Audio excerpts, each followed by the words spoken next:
জেলার ২১ আসনে এবার বিএনপির মনোনয়ন চাইছেন প্রায় ৩৫০ নেতা। তবে চাইলেই যে ডাক পাওয়া যায় না তার প্রমাণ ঢাকায় মনোনয়ন প্রার্থীদের সাক্ষাৎকার। এবার দলটি মনোনয়নের ক্ষেত্রে বিচার করছে বেশ কয়েকটি দিক। এর মধ্যে স্থানীয় রাজনীতিতে অবদান, প্রার্থীদের পূর্ব ইতিহাস, নির্বাচনী এলাকায় পরিচিতি এবং জনপ্রিয়তার বিষয়টি সবার আগে বিবেচনা করা হচ্ছে।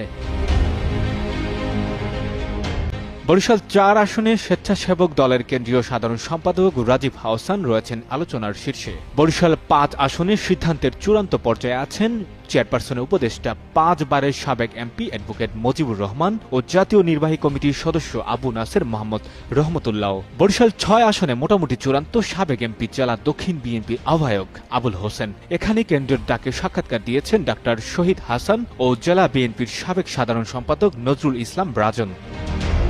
১ আসনে চূড়ান্ত সিদ্ধান্তের তালিকায় আছেন দলীয় চেয়ারপারসনের উপদেষ্টা সাবেক এমপি জহির উদ্দিন স্বপন ও কেন্দ্রীয় সহসাংগঠনিক সম্পাদক আকন কুদ্দুসুর রহমান। এছাড়া মাঠে আছেন ইঞ্জিনিয়ার আব্দুস সোবান।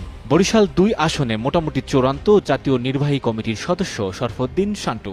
তবে স্বাস্থ্যগত কিংবা দুর্নীতির মামলার কারণে তাকে নিয়ে জটিলতা হলে কপাল খুলতে পারে কাজী দুলাল হোসেন, রৌনাকুল ইসলাম টিপু, লায়ন আক্তার সেন্টু অথবা সাইফ মাহমুদ জুয়েলের। বরিশাল ৩ আসনে চূড়ান্ত হিসেবে নাম শোনা যাচ্ছে দলের ভাইস চেয়ারম্যান অ্যাডভোকেট জয়নুল আবেদিনের। দলের স্থায়ী কমিটির সদস্য বেগম সেলিমা রহমানও আছেন লড়াইয়ে।